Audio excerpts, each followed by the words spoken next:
Hello, and welcome to the Exponential Growth Podcast, powered by Analyst Investors. I'm your host, David Olivencia, co-founder of Analyst Investors, and a passionate advocate for leveraging innovation and technology to drive success. Let's get started. This is Exponential Growth. I also want to give gratitude to Salvi Media. They're the founding sponsor of the podcast. They're a premier executive content agency dedicated to crafting exceptional content and strategies that elevate companies' brands and their executives. They're creators of the Emmy Award-winning CEO series. I think many of you have seen that. We've also featured one of my portfolio companies, Analyst Investors and Hallow, on their CEO series. And they've had in-depth interviews with CEOs talking about their personal journeys and business experience. The CEO series can be found on Cheddar, Entrepreneur Magazine, Reach TV, and really want to thank Salvi Media for their support of the podcast. You can also follow them on social media, as well as they have a podcast studio in Chicago. Join them as well. So again, thank you, Salvi Media, for making this podcast possible. Today we got a very special show. Somebody I've known, and actually I thought about the numbers, and I'm almost too scared to say how long I've known this guy, almost 40 years ish. And and I got to be careful because one thing is, I got all the dirt on him, but I got to be careful because he's got all the dirt on me. So we'll be very nice. But no, this is a leader who's got a long career in the technology consulting services industry at Accenture. And we'll talk more about his new role to the extent he wants to share at another, global leading consulting and executive search firm where he's at. But somebody I've watched his career progress, leader in supply chain automation, supply chain transformations, has worked with some of the largest companies in the world, advising them, educating them on all the cool things that are going on there, but also leader in Accenture in various spots and within, roughly 20 or so years at Accenture. And has helped grow that organization to be the world powerhouse that it is. So welcome to the podcast, dear friend from the hood, Elliott Segarra. Welcome, Elliott. Dave, thank you so much for having me. It's exciting. Great to be here. All right, great. We're gonna have some fun. Let's have some fun. Yeah, Yes, the inside stuff that'll be like a bonus edition or something like that. So let's see. So I always like to start out a little bit about you, a little about your career, but tell people about you. Who's Elliott Segarra? And then we'll get into the funky stuff about the career. Yeah, no, for sure. Appreciate that. So we grew up in the hood, so from Northwest Indiana. Grew up in a very blue collar family. Both my parents are of Puerto Rican descent. My mom was born here. My dad came here from the island when he was about 19 years old. Ended up in Northwest Indiana in the big steel craze. And so grew up in a little town called East Chicago, Indiana. Very, very Midwest, blue collar. I have an older sister, and kind of like my career. Like my childhood had just very standard childhood, and then when decided to make career choices, I started my career in the automotive industry. And I think growing up in East Chicago in a very blue collar set is the work ethic and the working hard. And early on in my career, when I went to college, I went to Butler to be a pharmacist, decided that I wasn't going to be a pharmacist, didn't want to be a pharmacist, thought I'd end up in like business and sales at some point, and then ended up in manufacturing right out of college. And it was because of a bet I made on myself. Right out of college, I think it's a little bit different, the recruiting, and maybe it is now than it was back then, but I didn't have a lot of offers coming out of college. And here I am, first generation, going to college thinking, hey, I've got my degree, like here are all the jobs coming at me. And there wasn't much. And part of it was me. I didn't know what I didn't know. And I didn't know anybody that was out in the corporate world. I mean, I knew you, and you were part of that story. But I ended up in manufacturing, they liked me. They didn't have an office job for me, but they said, "Hey, Elliot, we can offer you a line position, making $10 an hour, building auto parts in Holland, Michigan, and take it from there." And so for me, it was about the opportunity. I knew I just needed to get in the door, do the work, and at some point to get recognized and move on. And so I did that. Everyone thought I was like, "You're moving where to do what?" And it was probably one of the best career moves I made. It started my professional career. I lasted 6 months on a manufacturing line, and I don't know if it was because I wasn't very good at making parts, or they saw something in me that I didn't see in myself. And so they said, "Hey, why don't you work on a special project with suppliers?" And that's where I started to cut my teeth in supply chain, and took that opportunity into was an inventory analyst, and kind of worked within the manufacturing facility across the different supply chain disciplines. And then in about 6 years in, I had a decision to make. We just started having a family, and it was either go back to school, get my master's, like I followed you around your career, and you're a graduate of Notre Dame, go Irish, right? And so I had applied to the Mendoza School of Business to continue my education. At that time, Johnson Controls was going to pay for it, and so that was the route. At the same time, a friend of mine told me about an opportunity at Accenture, that they were hiring supply chain professionals, and if I was interested. So we were looking to pivot, get back to the area at some point, just didn't know when. And then, as things always work out, they never work out the way you planned them to. I thought a What does decision. Mike Tyson say? Everybody has a plan, you get punched in the That's face. That's right. That's right. And so, I thought it was going to play out a certain way, and I was blessed that I had the opportunity to choose, either to continue education at Notre Dame and get my MBA, or pick up my family, move them back to the area, and take this job with Accenture. And I did what every smart man would do. I asked my wife, "All right, what do you want to do?" Right? At the time, I'm a proud girl dad. Let me say that. And at the time, my youngest was 8 weeks old, and my oldest was 2. And so, to change careers, and to it's just a different lifestyle, right? And I think it was going to require a team effort, right? It's going to require a network around us, so that I can focus on what I needed to do to be successful, and create a different life for my family. So she's like, let's go back home. So I took the job with Accenture. I spent 20 years there, and I started in strategy consulting and supply chain. And then about 8 years ago, got into account management, and became a client account lead for one of our largest ag chem accounts in the Midwest.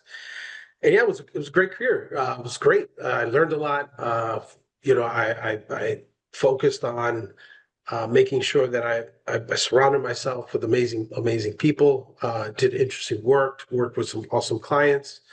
Was an internal leader within our Hispanic community, and loved all that. And then so did that for about 21 years, and then recently just decided to change gears a bit, and I just started with Korn Ferry about 5 weeks ago.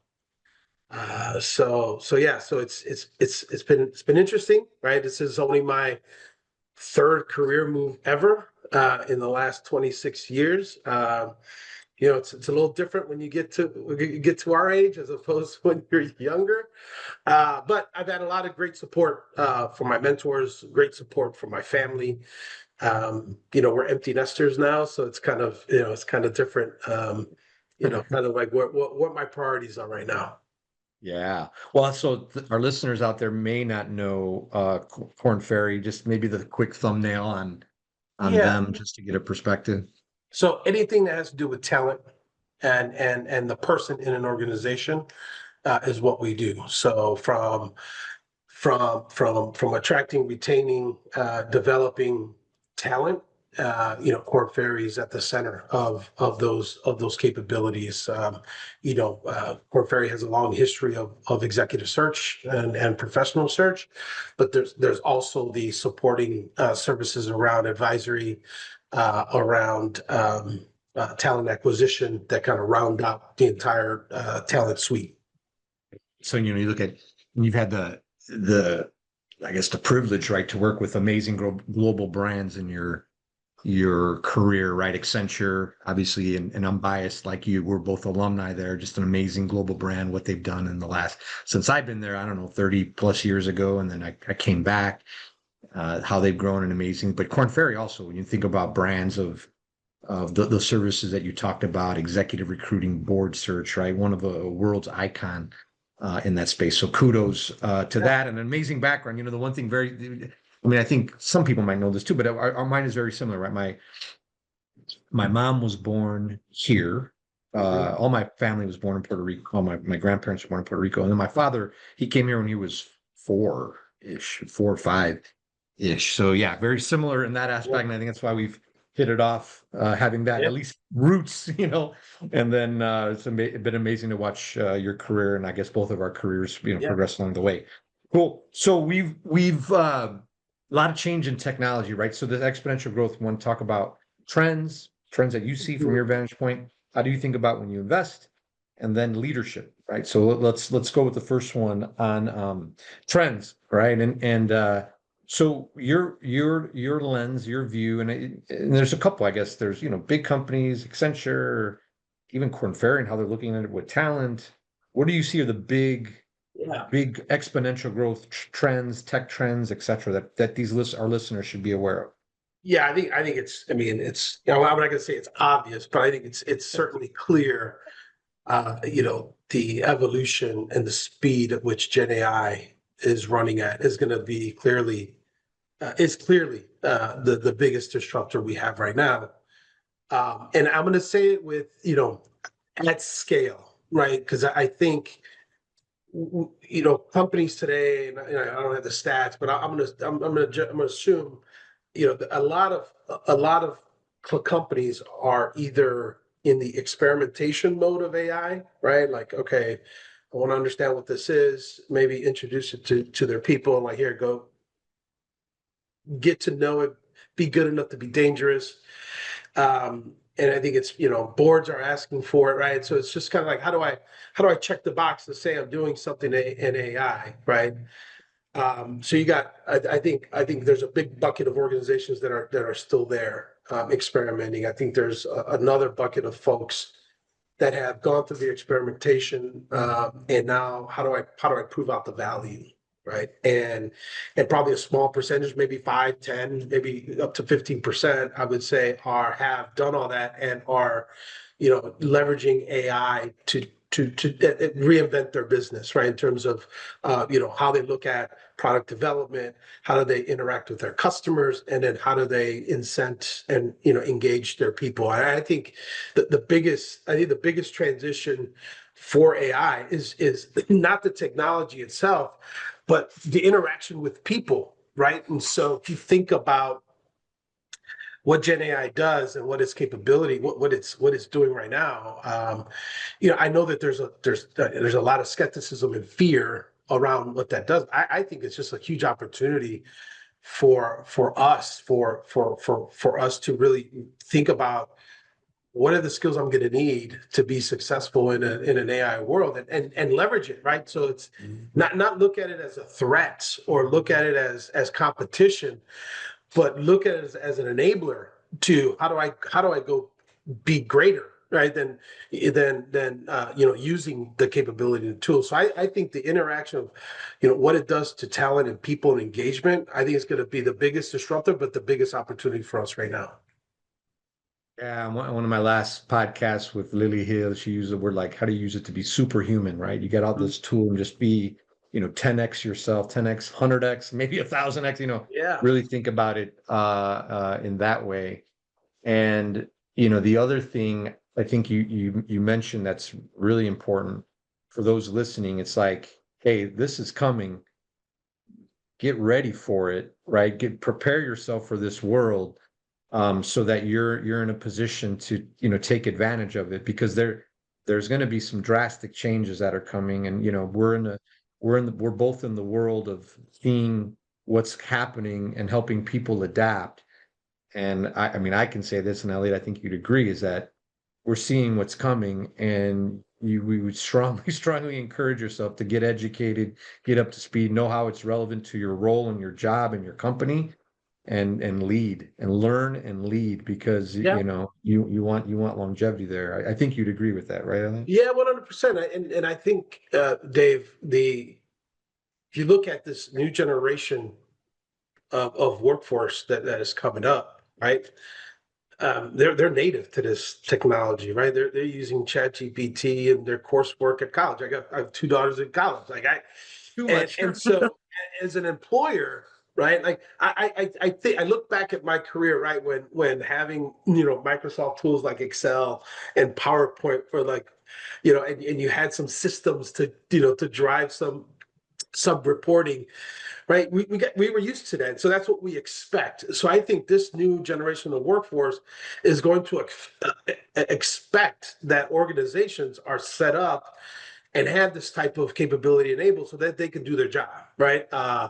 And I think that's not only, look at it from a business, accelerator, how to get value faster, but also as how do I attract talent? Yeah, yeah, yeah, and give attract talent, and the best talent, right? I mean, that's the big, speaking. I mean, there was just some articles today about like Microsoft poaching open AI talent, and I thought of something like in the billions of dollars or something like that. Definitely hundreds of millions of dollars that they're just paying for the top talent in the space, and that's one example. But you're going to see that trickle down. I mean, and also the other reason why you want to get knowledgeable in the space, because there's great demand for these skills, right? And you always want to go to where the puck is. Okay, cool. So AI is a big one. Any other, you got supply chain, you got other kind of perspectives. You're working with some interesting clients in the Yeah. past and now. Any other major techs that I you would you want say, to I think, say that better if I big? look at how the application of AI in terms of disrupting, I think supply chain is one that is going to continue to evolve and grow. Being a supply chain practitioner, back in the day, it was a dumping ground for clerks, and it was, it's a thankless job, right? Someone's always calling you and yelling at you because they don't have your parts, and you're chasing down suppliers and whatnot, and you've seen the evolution of the supply chain practitioner mature with technology, and now with visualization tools that started now, these tools around scenario modeling and predictive modeling, and then COVID, what that did for supply chain visibility. Supply chain is cool now, and I think it's cool now because of the enablement of the technology and its Yeah, use of AI to string together use cases to drive value. So when I look at, it's a disrupt, but I think the application in supply chain, I think the application of AI in modern medicine is going to be interesting to watch. What it does to companies that, even in the ag space, that it can take 10 to 15 years to get a product to market, right? How AI can, potentially shorten the path to market, and how quickly you can generate information to drive that. I think it's going to be important. How do we use AI to extend our lives, right? Longevity. We got more years behind us than in front of us, and that's I don't know if it's when you turn a certain age that you start to think about those things, but I think it's important to think about, all right, how can I leverage that technology, that information, to extend the things that I'm doing here. So yeah, I would say, yeah, medicine, supply chain. I think those are, to me, those are the two big areas where I see just huge impact. I mean, you've got within finance, right? You got those standard use cases on, in any type of customer service, right? You see a ton of use cases where that's yeah, being used. I think the other opportunity is, like, from a consumer perspective. building trust. Like, how do I know I'm not talking to an AI bot, right? And will that matter? Right? Will we move from that? And so I think transparency, honesty, from that perspective, I think is going to become important, more important. Yeah, even videos, right? Now, even videos, they can take me, you, do, our voice, sample our voice and even our accents and all that kind of stuff and put stuff out so that that will be it's an interesting technology. I think on the medicine side, I think people don't truly get the rapid advances and the exponential growth around medicine. I say this, and I'm not surprised. I mean, something crazy could happen, right? But it wouldn't surprise me if I lived to 150 or beyond. And I don't think, and then if because of just with all the rapid advancements in medicine, so I mean, I get hit by a car, it's a different game, right? Yeah, right, right. But assuming that the way these regenerative medicines, precision medicine, there's things that are able to regenerate teeth, all kinds of stuff that are like happening, and they're happening so fast, right? Which is one of the reasons why we're doing Yep. this podcast, so people just can keep up with what's happening out there and just position themselves for success. Yeah. So thank you for your perspectives there. Yeah. So then the other part of this is like, okay, well, how do you invest and what do you think about investing, right? And we grew up similar backgrounds, right? We've very blue collar, very my father passed away and we had to actually pay some money for it, so it wasn't like I could get an inheritance or anything like Right. that. That's right. But we've been very successful in our corporate careers, and I've done some interesting things in investing on the venture side. But what would you say to our users, just like your philosophy on investing? How should they think about investing? There's all this exponential growth and change. How should they think about investing to the best win or position themselves for success? I'll be transparent. Like, this is probably one of the areas where I'm like least I'm newer to, right? But for me, like my perspective is, invest in things that you believe in, right? I think there's something there's energy in investing in organizations that are tied to values and purpose that are important to you, right? Second, I would say, investing in the people, right? So if you're investing in an organization, make sure that there's investing in the people, because at the end of the day, it's all about relationships. And so, how do you make sure that you make yourself available if need be, right? If the situation presents itself, to mentor or to provide guidance or to develop in people, because a lot of times, as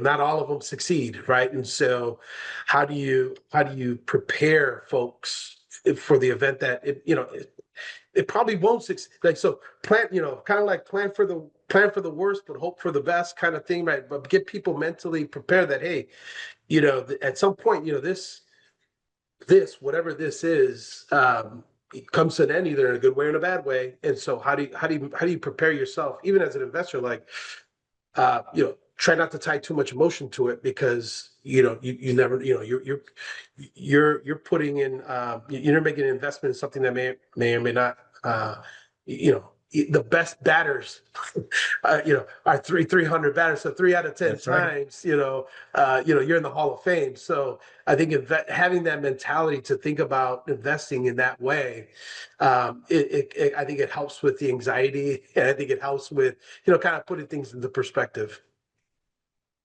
Yeah, no, it's good. I love the baseball analogy, right? It's like, sometimes you swing for the fence, right? Sometimes there's a little bit of luck. You go up to bat and you got runners on first, second, and third. Yeah. And then you have the chance for a grand slam, or you have the chance to strike out. It's the 3 out of 10, but you got to swing, right? And Got to that's the other swing. thing too. You got to swing. You can't, and so, I tell people, whether it's investing in stock, whether it's investing in startups, whether it's investing in bonds, crypto, whatever, you know, you should, you got to step up to the plate. You got to take Yeah. a swing, right? Or you're just kind of a fan watching things go by. but yeah, no. So that's Yeah. good. Yeah. Yeah. And it's funny. Both my kids were in sports, and so my youngest, she played softball, and I think the lessons that you learn is, okay, well, very foundational, right? So my mentality around children's sports is a little bit different, right? Well, to me, it wasn't about the wins, about, okay, how do I prepare you to be a decent human being, and leverage sports to drive lessons in leadership and how you show up. And I would ask her, yeah, she would say, I played terrible. I said, I struck out. I struck out 3 times. I said, well, did you swing? Yes. Then it's okay. Like, if you strike out swinging, to me, that's better than getting walked because you didn't swing, right? So, so Right. it's like, you swing, you try, you got to show up, you got to keep at it, be consistent. I think that's in anything, investing in leadership, and in kind of like pursuing what's next. You just got to keep moving forward, right? Yeah. Yeah. No, definitely. Yeah. No. And so you touched on leadership, right? Which is the next area. So, so all these exponential changes, everybody who's listening is leading in one way or the other. Yeah. And you've got, you were with Accenture, right? A leadership machine. Korn Ferry, a leadership machine. And then also very much, both of them are very world leaders in really technology and what's happening and all that kind of stuff. So it's like, there's one side of it, like, what are your leadership principles in general, right? But then maybe almost more importantly is like, now we're in this world of a lot of exponential growth, a lot of change. Does anything change with leadership and leadership principles? Maybe what stays the same? Just your your philosophy and thoughts on leadership. Yeah, I mean, if you think about me, there's a lot of uncertainty going on right now, right? There's a lot of volatility and uncertainty going on in the market, going on with organizations. We're seeing a lot of CEO turnover, right? In some industries, and as a leader, right? My philosophy is, I'm going to focus on the things that I can control. Like, I know there's a ton of noise going on out there. I know there's expectations to do things faster, do things bigger. But I quiet the noise by trying to focus on the things that are within my control, and how I respond to those things. I think, we're in many cases, we are in uncharted territory when it comes to AI, when it comes to policies, when it comes to org structures and whatnot. And so it's so, as a leader, for me, it's, I have to show up. I have to show up. It's not about me. I know that there's a lot of people out there that are feeling the anxiety. So as a leader, how do I kind of calm the storm, so to speak? How do I calm the folks to really, okay, let's focus on what's in front of us right here, right now, because that's all we can control. Like, tomorrow's too soon to worry about. Yesterday's too late, right? And so what can we do right now? And part of that is being an effective listener. I think it's, as a leader, right? They always say we have 2 ears and one mouth for a reason. I think, listen twice as much as we speak. But a leader is Right. about listening, and meeting people where they are, right? Clients, teams, putting yourself in their shoes, right? Demonstrating empathy, just thinking about, seeing from their point of view, getting to know what's important to them, so that you can then, how do you solution something that's going to benefit everybody and make them successful. And that's why, my leadership brand, if I had to brand it, it's, if you show up for me, I show up for you, right? And I think that's important, from a leadership perspective, because you know you when it comes to building relationships and networking, right? You're the king of it, right? And there's work and network, and I use you got to make deposits before you can make withdrawals, like a bank account, right? So it's all about showing up, and in the good, and especially in the bad, especially if you have an authentic client relationship, right? And to me, that's goes beyond email. That is, you got a texting relationship with a client, or a colleague, and when things aren't going well, and you show up, like, people remember that. People remember when, hey, when I didn't have opportunities, or when there are opportunities there, you were still showing up, checking in, making sure things were okay. Because when that opportunity changes, guess who's, you're going to be top of mind. You do that because you invest in the individual, right? Not the role, not the title. You invest in the individual. So, my goal is to, how do I make you successful? How do we make the team successful? Regardless of where you sit in the organization, how big or not big your budgets are, but I'm investing in the actual person. I think that goes a long way when it comes to, leadership and showing up. Yeah. No, I think all very insightful points, and I think they almost stand the test of time, no matter how much technology innovate that gets thrown at it. These stand the test of time. I love there's a lot of noise out there. I say this, this is Steve Jobs said, hey, this was almost 20 years ago. He said, hey, it's a very noisy world out there. And there's not whatever message you want to get through to somebody, you got to be very crystal clear on what you want. And if you think about 20 years ago ish, when Steve Jobs came back to Apple, he mentioned that if it was noisy then, it is 10x, 20x, 100x noisy now, right? So it's noisy, and then it's more noisy now, and I think it's going to get over time noisier. So you got to what you said, Elliott, right? What can you control and what's within your sphere of influence and focus, right? Because I think you'd agree, is like great leaders are able to do that, because you can, with all this noise, you can get pulled in a lot of different directions, right? So that I thought was a great one.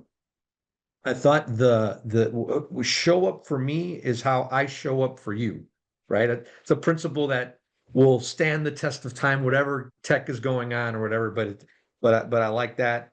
And then empathy, right? Now, it doesn't matter what, really putting yourself in your team member's shoes, and your boss's shoes, and your whatever, your customer's shoes, or really understanding what they do. That to me stands the test of time. So I think those are all good, Yeah.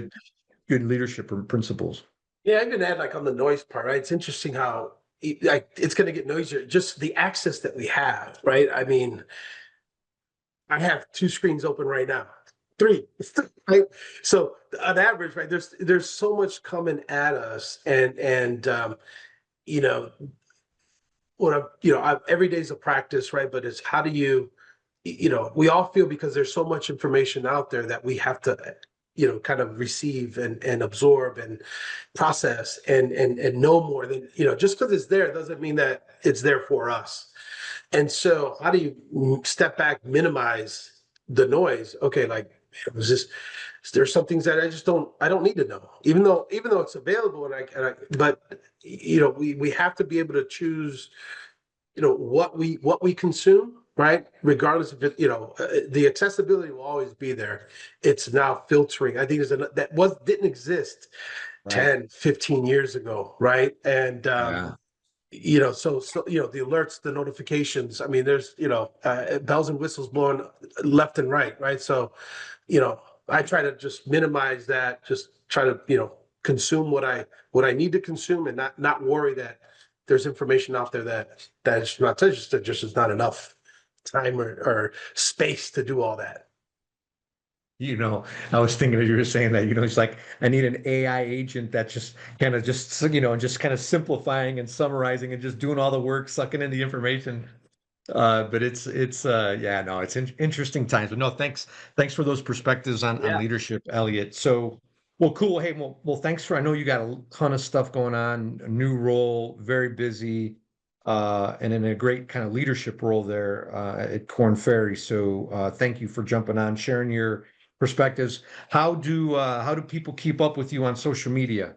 They want to find So out more about Elliott. yeah, LinkedIn is, I'm on LinkedIn. So you look me up, Elliott Segarra, on LinkedIn. I'm also on Instagram and Facebook. Uh, I don't distinguish between any, so what you see is what you get. And yeah, I mean, that's kind of how I, try to manage again, when you think about social media, it's like, okay, there's the personal, there's the personal me, and then there's the business me. But if you think about it, there's just one me, right? And how do you bring that forward across consistently is always, I think, always the opportunity. Yeah, I totally agree. Like I'm still, I think I'm always learning. I don't think anybody can say that they've got it figured out.